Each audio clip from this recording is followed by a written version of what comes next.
slow day. Now serving CBS, October 13th.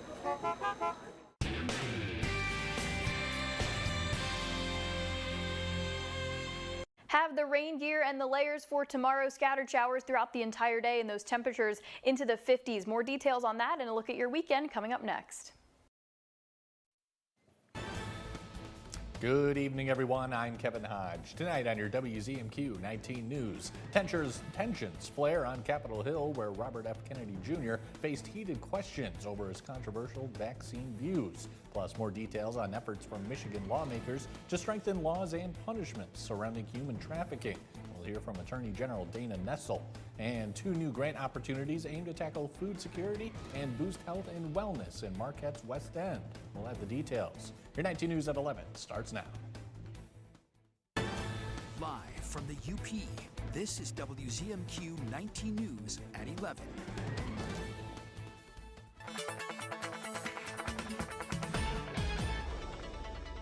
Welcome in. A first look at your forecast. Very consistent from yesterday, kind of those chilly, rainy conditions into tonight as well. Those cloudy skies and the showers will really start to push in the overnight too, with some isolated thunderstorms, temperatures into the mid to lower 40s. A bit of a mixture in here too. We still do have some 50s hanging on there, but we won't see too much of a warm up for your Friday. So have the layers and have the rain gear, those scattered showers throughout the entire day and rounding off into the lower 50s. More details on those showers and a look at your weekend in just a few minutes. Thanks, Kelly. Health and Human Services Secretary Robert F. Kennedy Jr. faced more than 3 hours of grilling on his controversial positions on COVID-19 vaccines and turmoil at the CDC during a Senate committee hearing on Thursday. Torian Small reports from Capitol Hill. You're making things up to scare people, and it's a lie. Robert F. Kennedy Jr. faced tough questioning from Democrats and Republicans during the fiery Senate committee hearing focusing on his COVID-19 vaccine views. I'm a doctor. Vaccines work. Secretary Kennedy, in your confirmation hearings, you promised to uphold the highest standards for vaccines. Since then, I've grown deeply concerned. Under fire from lawmakers, the Health and Human Services Secretary worked to defend his efforts to move away from COVID vaccine recommendations. You're taking away the science and technology that has made us the leader that has saved, according to the first Trump administration Surgeon General, millions of lives, and you don't want to keep that going. Kennedy, a vaccine skeptic, blamed data from the Biden administration for why he couldn't be certain how many Americans the virus killed during the pandemic. Would you accept the fact that 1 million Americans died from COVID? I don't know how many died. I don't think anybody knows that because there was so much data chaos coming out of the CDC. Senators also grilled Kennedy over his decision to fire CDC Director Susan Menarez after just 1 month on the job. He tried to fire the Senate-approved CDC director after she chose the truth over what I consider his delusions. In an op-ed published Thursday, Menarez wrote that she was, quote, told to pre-approve the recommendations of a vaccine advisory panel newly filled with people who have publicly expressed anti-vaccine rhetoric. During his testimony, Kennedy said Menarez is lying. Kennedy fired and replaced all 17 members of a key CDC vaccine advisory panel, which is set to meet later this month to discuss vaccine recommendations. Last month, the FDA limited access to the COVID vaccine to those over 65 or with underlying health conditions. President Trump's pick to join the Federal Reserve Board of Governors faced tough questions as well on Capitol Hill during his confirmation hearing today. The president tapped Stephen Mirren, one of his top economic advisors, to serve the remainder of the term vacated by retiring Fed Board Governor Adriana Kugler. Democrats repeatedly pressed Mirren about whether he would preserve the independence of the central bank. You are going to be technically an employee of the President of the United States, but an independent member of the Board of the Federal Reserve? That's ridiculous. I'm committed to the independence of the Federal Reserve. Are you Donald Trump's puppet? Not at all. I'm very independently minded, as shown by my willingness to stray from consensus and have out-of-consensus views, and I believe that, I will continue to be as independent, in my thinking process, if confirmed. President Trump has been pressuring the Fed to cut interest rates and recently moved to fire Fed Board Governor Lisa Cook over allegations of mortgage fraud. The Federal Reserve could potentially lower interest rates at its next meeting later this month.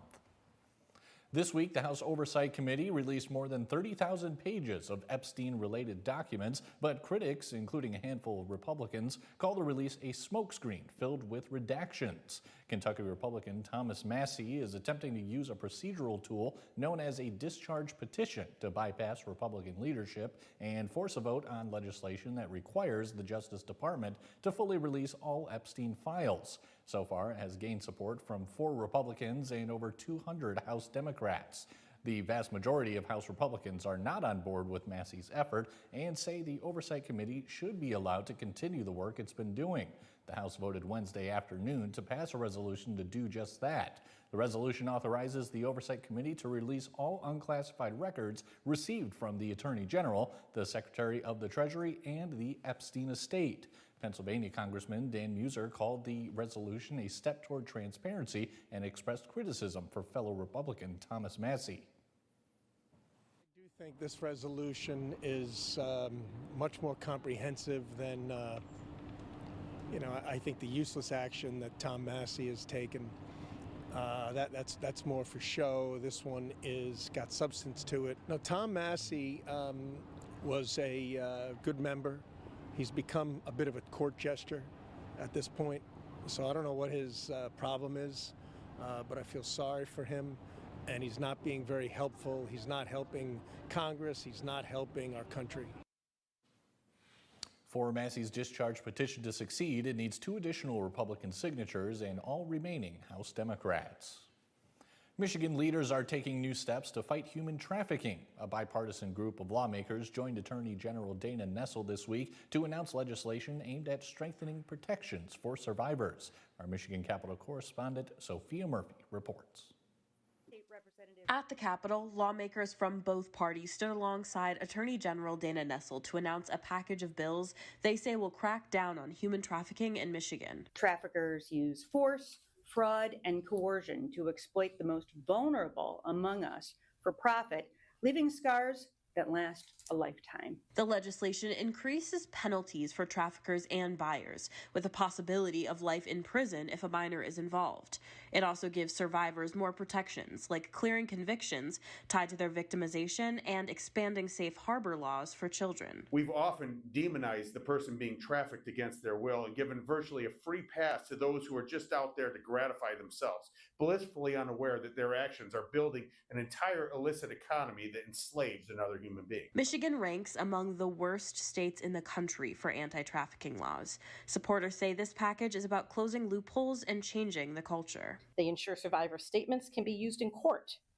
By doing so, prosecutors will gain the tools they need to dismantle trafficking networks while keeping survivor safety at the center of every case. Similar legislation has been introduced in Michigan before, but hasn't gained the support to make it to the governor's desk. The bills are being prepared for introduction now. If passed, they would give prosecutors, law enforcement, and survivors new tools in the fight against trafficking. For Michigan's capital, Sophia Murphy, WZMQ 19 News. The West End Health Foundation is now accepting applications for its fall grant cycles, offering 2 opportunities to strengthen the well-being of Marquette County's West End communities. The programmatic grant cycle supports health and wellness initiatives with awards ranging from $1,000 to $10,000. Meanwhile, the proactive grant cycle focuses on food security with $40,000 set aside for eligible projects.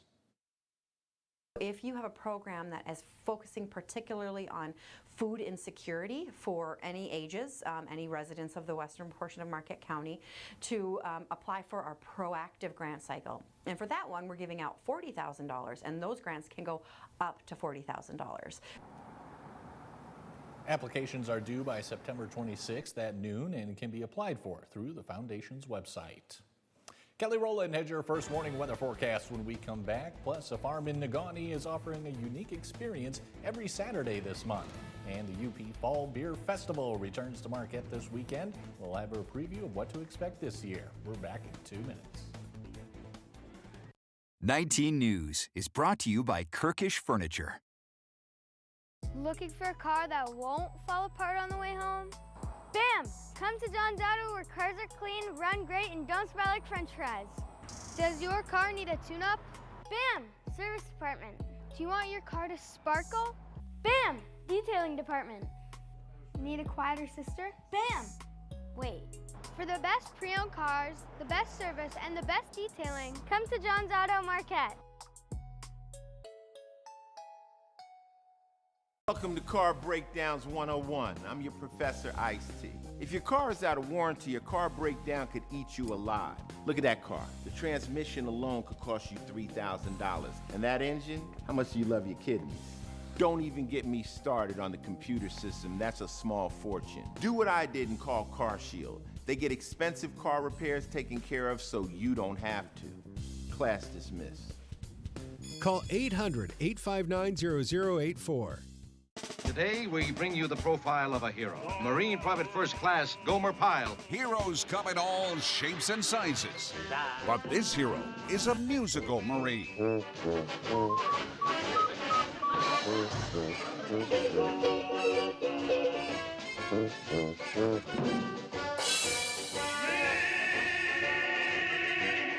Gomer Pyle. Weeknights at 9:30 on MeTV 19.1. What's bothering Archie? Politics. What the Supreme Court says ain't got nothing to do with the law. How to raise children. Get out of here. Door tap. Goldfish. Come on now, I draw the line on goldfish. See what's bothering Archie on All in the Family. Sundays from 8 to 10 on WZMQ MeTV. Escanaba reporter Lily Simmons on WZMQ 19 News. Now, WZMQ TV 19 First Warning Weather with meteorologist Kelly Rowland. Welcome back. You've probably already gotten used to those chilly temperatures. We did only hit 55 today in Marquette for that high temperature. Of course, the average is 71. I don't really need to show you this to tell you that things were cold today. And not only was it chilly, but it's well below average, and it will really struggle to get some seasonal temperatures back into the area through the weekend, especially with showers like this.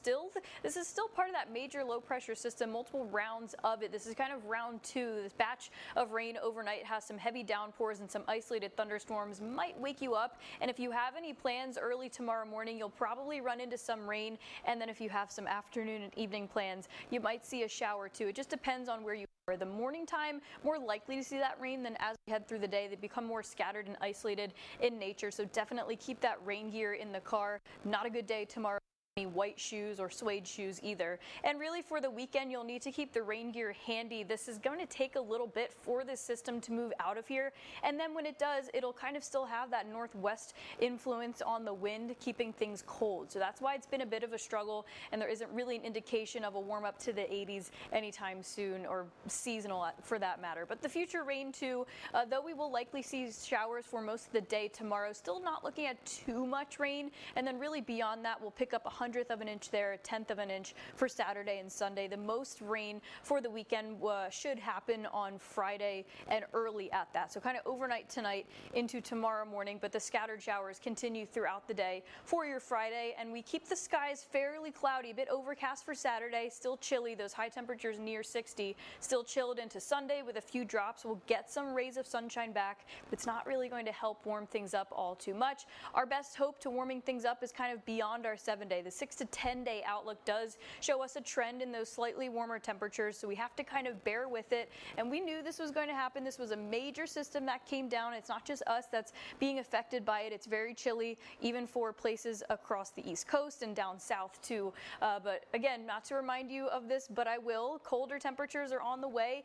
It's normal to see this kind of shift when we start to transition seasons. And believe it or not, Halloween only 57 days away. Our average high temperature by then will be 47. So even though the average is 71 right now and we're below that, we'll be thankful for temperatures like this when we get to Halloween and Thanksgiving, where for Thanksgiving the average high temperature is 36, and I won't even say out loud what it is for the winter solstice.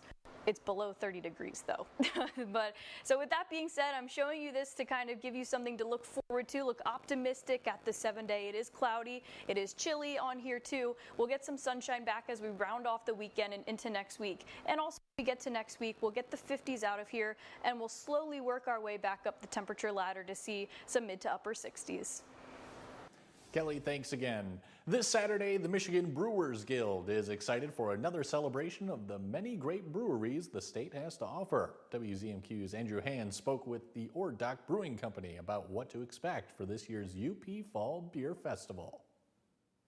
With our quick end of summer, the 16th annual UP Fall Beer Festival is ready to welcome enthusiasts from all around the state. People in Michigan, we really like our beer. This is a perfect time of year to travel up to Marquette, too. Hosted by the Michigan Brewers Guild, Lower Harbor Park will welcome over 75 Michigan breweries, offering a taste of hundreds of new and familiar beverages. Popular items this year are probably going to be the darker beers. There's a lot of peanut butter porters and stuff like that. Maybe, one-off batches that you won't see in the tap rooms, in addition to some local favorites from each of the breweries. The annual event is a fun way for breweries and beer lovers to meet one another, all in one unique location. This is the only UP festival for the Brewers Guild. I think that people really enjoy the different types of environments in which they can enjoy their beer.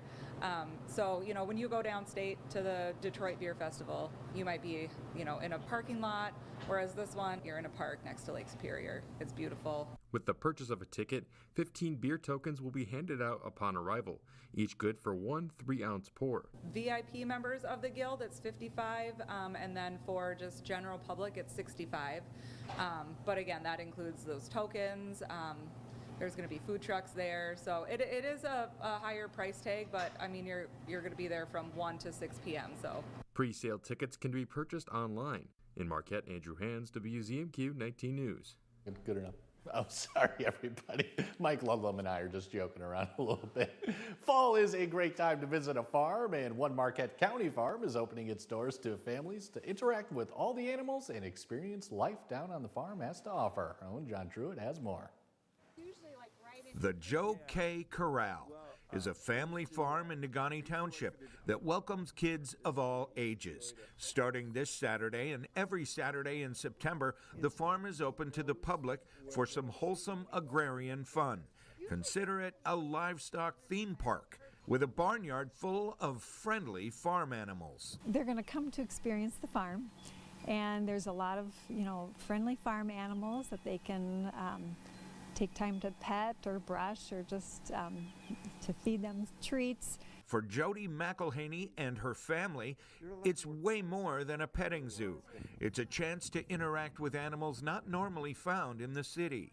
Just a time for a family to come together and make memories, bring your camera, no devices except unless you want to take pictures, and just make some fun memories. The Joe K. Corral is also about education, from learning about the life cycles of the critters to understanding where food comes from. We really need to appreciate our farmers, because if it wasn't for our farmers, we wouldn't be eating. So which animals garner the most attention? The pig, people get a really, a kick out of seeing Miss Piggy wander around, and she thinks she's a dog. The farm has hay rides, a snack shack, a large playground, and guided horseback rides in their corral. For memories that will last a lifetime, saddle up the whole family and head over to the Joe K. Corral. In Negaunee Township, John Truitt, WZMQ 19 News. All right, everyone. Mike and I have stopped joking around. He's going to have your look at sports when we come back. He'll have some more high school volleyball highlights as Gladstone takes on Gwynn. We'll be right back. Closed captioning sponsored by Range Bank of Upper Michigan. Tourism has basically become one of the mainstays of the economy up here. The Respect Marquette program is helping shape who visits Marquette and how they visit Marquette.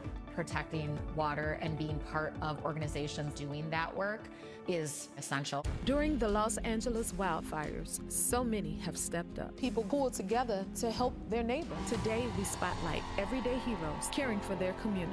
We've been able to serve over 5,000 families. Plus, Andrew Day sings to lift our spirits.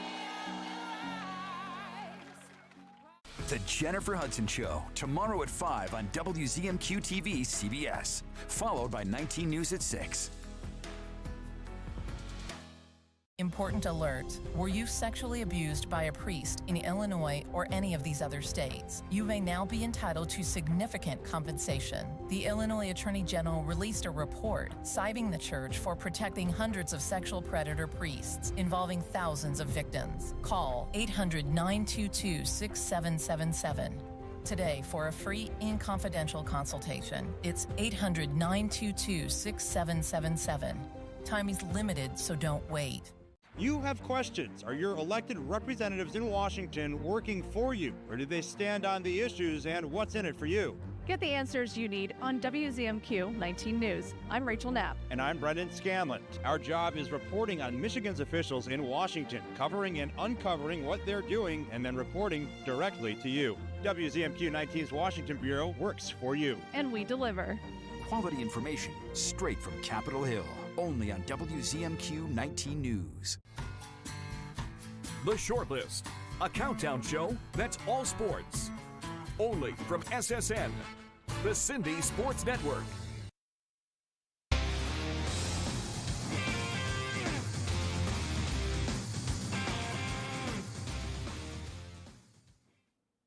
Good evening, everyone. The high school volleyball season is quietly moving through this week. Not many matches during the first week of school, but we caught up with Gladstone visiting Gwynn. We'll pick up the action in set number 1, and Gladstone starts quickly. Addie Blowers to McKenna Mills, back to Blowers, and Gwynn is not able to keep the ball in play. Braves take a 6-0 lead, forcing Gwynn coach Jessica Stansky to take a timeout. After the break, Gladstone runs a play for Brooklyn Lausier, but Gwynn's number 6, Alexa Jakubowski gets her left hand on the ball, and the Braves can't get that one back. Model Towners on the board, down 6-1. Then Michaela Delmont sends the ball back to Gladstone. Braves pass too long. Delmont puts it away. However, Gwynn trails 9-3. On the next sequence, Delmont will get a chance for a back row kill, but All-State basketball player Lily Johnson calmly rejects that, giving Gladstone an 18-9 advantage.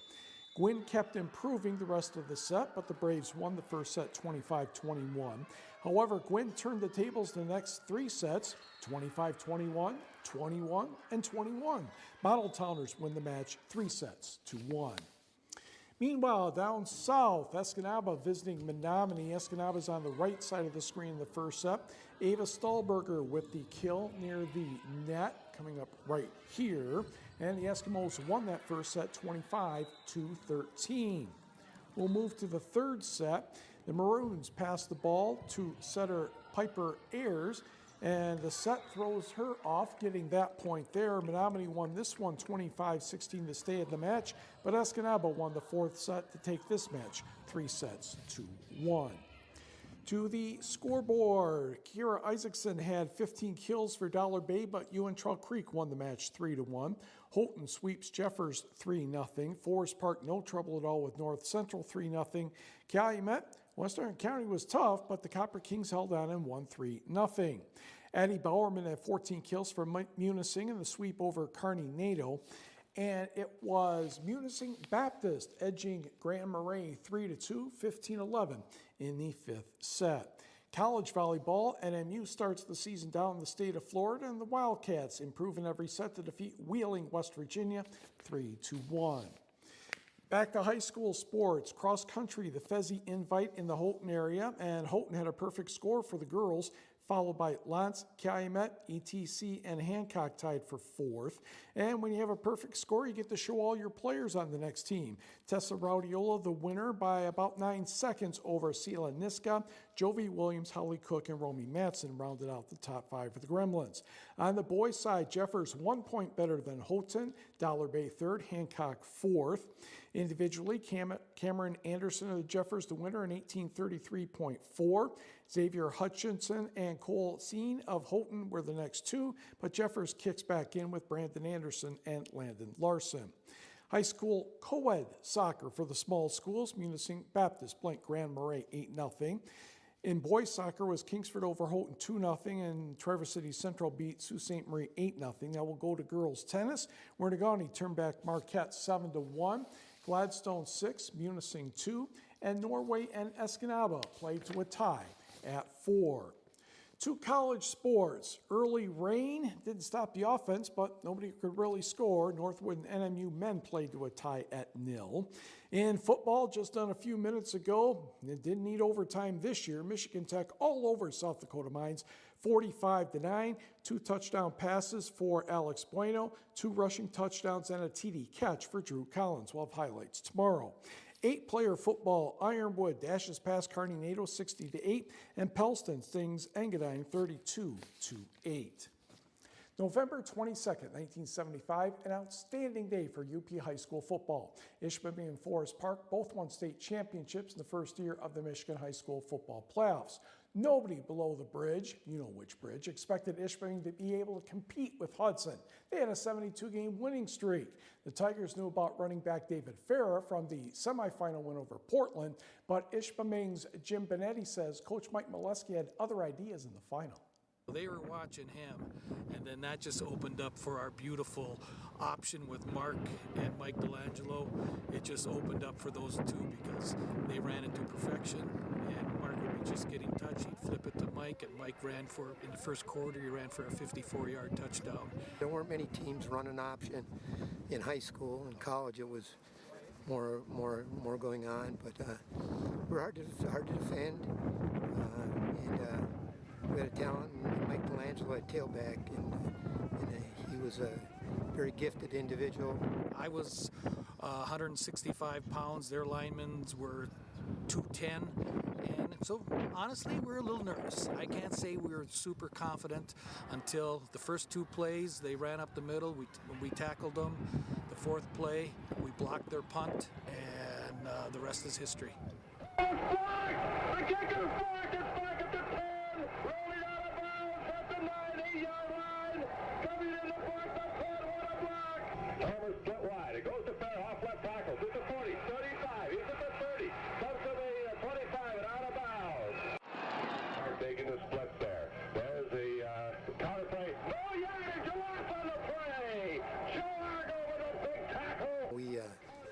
Continue to celebrate it, and we really look back, and we were very fortunate to have a great coach, great teammates that were close, that were unselfish, and that played extremely hard.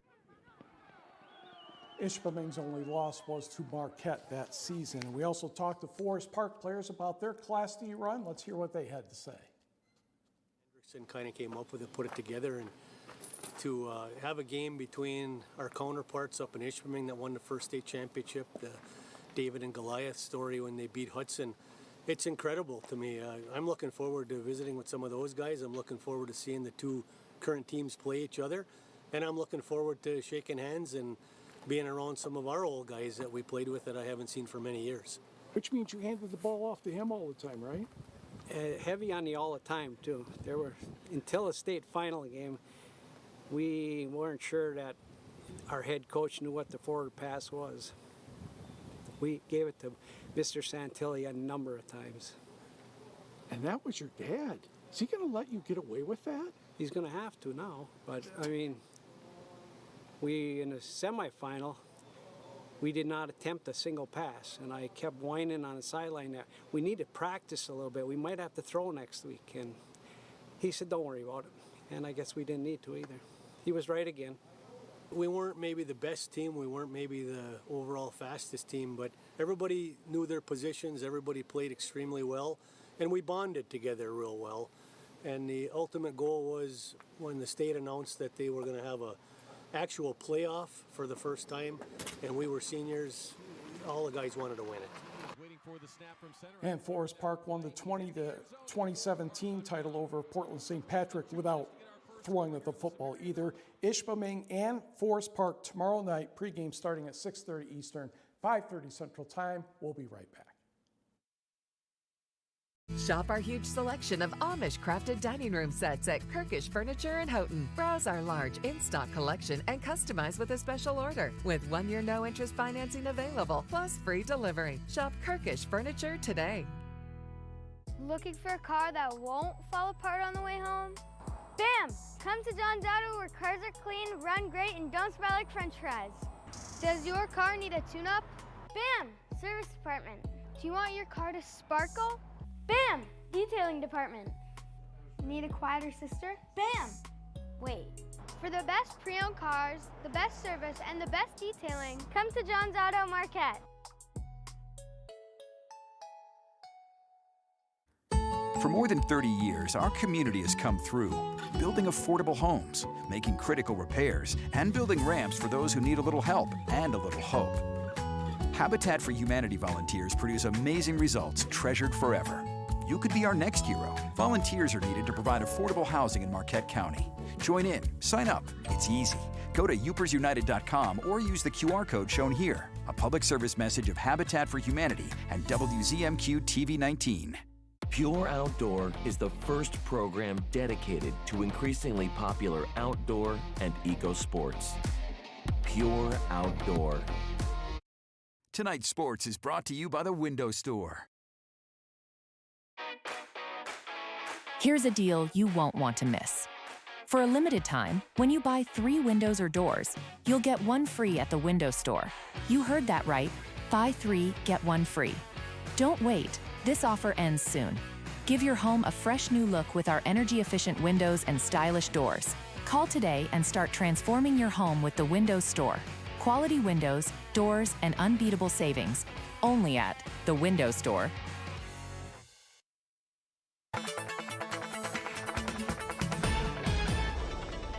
Welcome back. A final look at your forecast. If you don't have any weekend plans yet, this is kind of a good weekend to maybe stay inside on the couch, get a nice movie going, maybe even get some hot chocolate. We'll continue to see the cold temperatures for tonight too, with those showers pushing in, a few thunderstorms, some 50s down to Escanaba and Menominee, but otherwise we're into the mid to upper 40s for tonight and into tomorrow, not warming up all too much. We'll struggle to see really any 60s across the Upper Peninsula, so we'll be well below average into the 50s with some scattered showers lingering throughout the entire day. So the next best chance of rain does come into the overnight, especially for tomorrow morning, and we'll start to taper that off down to the chance and then low chance of rain as we really get into the weekend. So we'll have to clear the rain for tomorrow morning and a little bit on Sunday too. And then when we get to next week, there is lots of hope in store. We'll have some clearing conditions rain-wise and those temperatures back up to the mid to upper 60s and a bit cooler by the time we get to next Thursday. Kelly, thanks again. And Mike, anything else tonight? Oh, well, the Brewers lost to Philadelphia 2-0 in baseball today. Lightning delay in the Dallas-Philadelphia football game. It is back underway. The Eagles lead 24-20. I think that's just in the fourth quarter now, finally, but maybe not.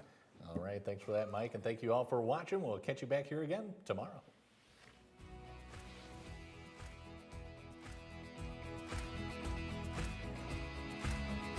Here's your WZMQ CBS This is Home Community Calendar.